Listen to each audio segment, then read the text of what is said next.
গোপালপুর বটতলায় কাজে এসছি। আমিরুল মিস্ত্রি, দুতলা কাটা বাঁশ সিঁড়ি, গোড়ায় 4টে তুলে নিয়ে যেতে হবে, ওপরে 3টে।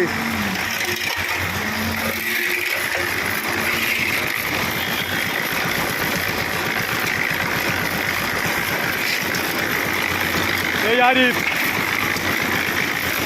হাওয়া টানা করে এলা হাওয়া টানা তাই ঢুকতে দেখছো। আমাদের ভনু ভাই এই যে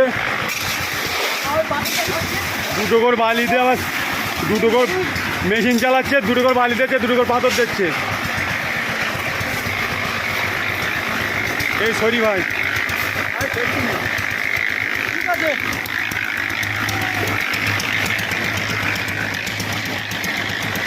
এই কাটা মাছি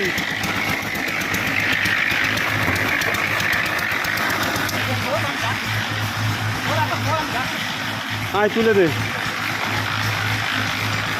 মারো, আবার বলছে ঢুকে যাচ্ছে।